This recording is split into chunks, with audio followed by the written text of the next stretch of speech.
Making the Text, Chapter 1, in an introduction.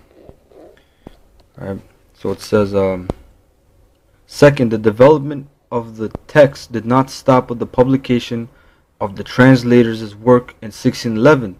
Changes, sometimes deliberate, sometimes accidental, some for the better, some not. From 1629 on, editorial work on the text began to be a major factor in creating the text that we have today.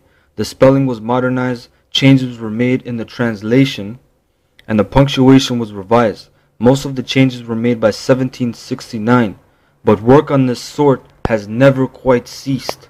As a result, modern versions differ constantly from the 1611 text. So these devils, man, they haven't stopped trying to mess with the word of the Most High. But it says that His word is purified in the earth 7 times, man. You know, His word is there, man. It's been tested. It's stood through the test of time.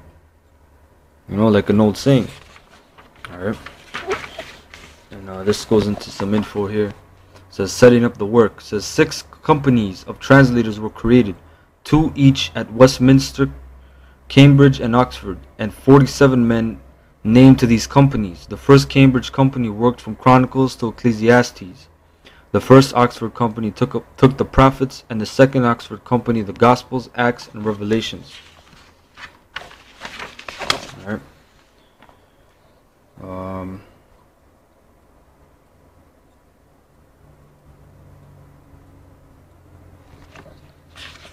Go right here. These are some rules and guidelines that went down, basically. So it says, every particular man of each company to take the same chapter or chapters, and having translated or amended them severally by himself where he thinks good, ought to meet together, confer what they have done, and agree for their part what shall stand. As one company hath dispatched any one book in this manner, they shall send it to the rest to be considered of seriously and judiciously, for His Majesty is very careful for this point.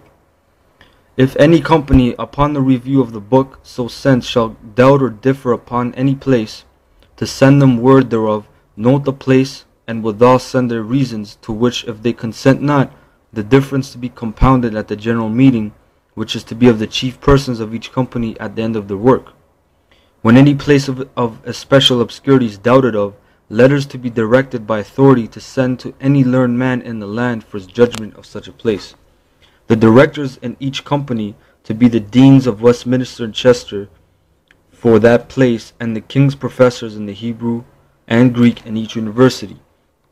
Besides the said directors before mentioned, 3 or 4 of the most ancient and grave divines in either of the universities not employed in the translating, to be assigned by the vice-chancellors upon conference with the rest of the heads to be overseers of the translations as well Hebrew as Greek, for the better observation of the 4th rule above specified.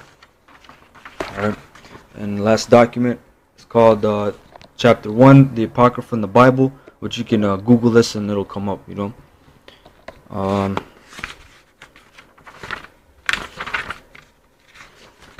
Because this is going to deal with the Apocrypha a little, you know. Because you got assholes out there saying, oh, the Apocrypha is not inspired and all this madness, you know. So it says, indeed, they were regarded as too integral a part of the King James Bible that George Abbot, one of the New Testament workers on that version, after he became Archbishop of Canterbury, issued an ordinance that anyone who published the English Bible without the Apocrypha should be imprisoned for a year. But the Puritans, which are Edomites, had already begun to demand copies of their own Geneva version without the Apocrypha. They felt not so much the critical objection that these books were not in the Hebrew Bible as the practical one, that they were for the most part so sensational in character and on so low a moral and religious level. As early as 1599, copies of the Geneva Bible began to omit the sheets containing the Apocrypha, even though the leaf numbering which continued through the New Testament showed that they had been left out. As Sir Frederick Kenyon crisply puts it, the Puritans persecuted the Apocrypha. Alright? The King James Bible itself, in spite of Archbishop Abbot's ruling, began in 1629 to appear occasionally without the Apocrypha, And while the 6th article of the Church of England definitely affirmed that they belonged to the Apocrypha, the Puritan influence in the rising denominational movements more and more pushed them into the background. This practical rejection of them found expression in 1827 in the action of the British and American public societies, declining to use any of the funds given them in publishing the Apocrypha. It says most printings of the King James Bible during the century that followed omitted them, and now it is difficult to find the Apocrypha in any English Bibles except those designed for pulpit use. The Cambridge Press has recently issued one, which can, it is true, be ordered through a bookstore, but few American booksellers have it for sale. Almost all modern publishers of the King James Bible tacitly omit the Apocrypha. The English Revision Committee, organized in 1870, completed and published the Apocrypha in 1894, but sometimes printed them in smaller type than the Old and New Testament. The American Revision Committee did not revise them at all, although some copies of the American Standard Version include the English revision of the Apocrypha, though in smaller type than the rest of the volume. So they made it in smaller writing, try to say that it's not important. Bunch of damn devils, man.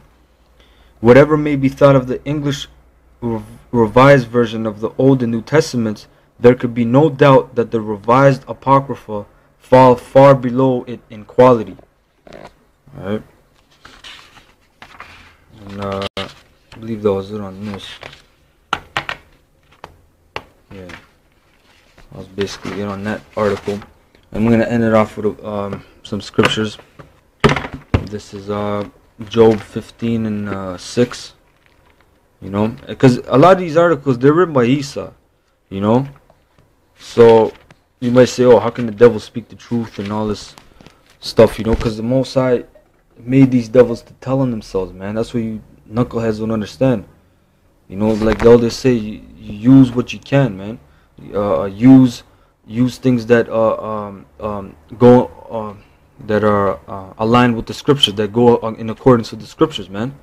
Even Bruce Lee said that, man. Which he's a Jake, which you niggas, I can already see the damn comment board. But yeah, Bruce Lee said, I'm paraphrasing, he basically said, learn what you can, discard which is not important, and take in that which is important. So when we read these things, these articles and these things on the scriptures and the history, we take in what is in accordance with the scriptures, and everything else we throw out. We don't deal with that. So this is Job chapter 15 verse 6. It says, thine own mouth condemneth thee, and not I. Yea, thine own lips testify against thee. So these devils, they tell on themselves, man. These devils tell on themselves. Alright. And let's go to Mark chapter 4 verse 21 to 22. So this is Mark 4 and 21.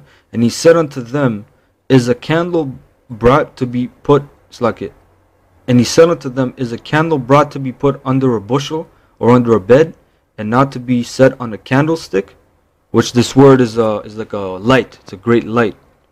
Alright.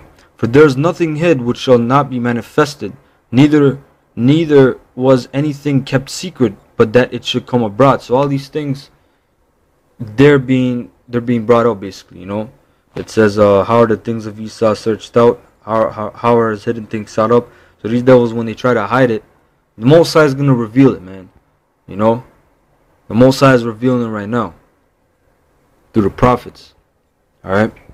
And let's go in the Apocrypha, 2nd Esdras, chapter 6.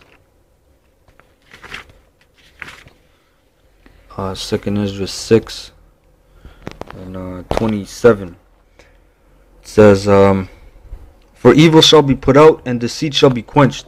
As for faith, it shall flourish. So hold on, let me read this again. For evil shall be put out, and deceit shall be quenched. The word quench means destroyed, man.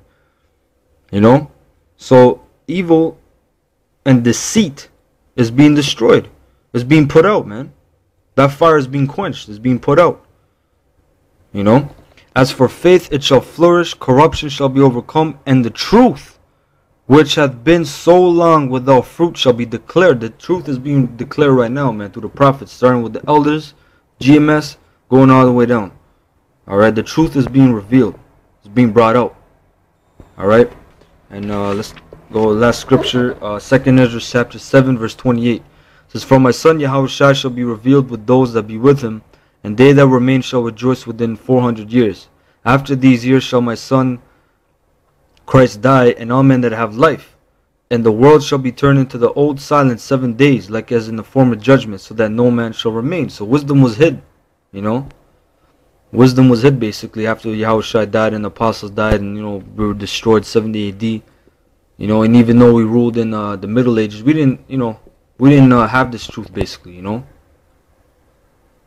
We were in darkness, and then we went into slavery, and then in slavery the Most High showed us the truth, because in Job it says, in oppression he openeth the ear, so he maketh the ear to hear basically.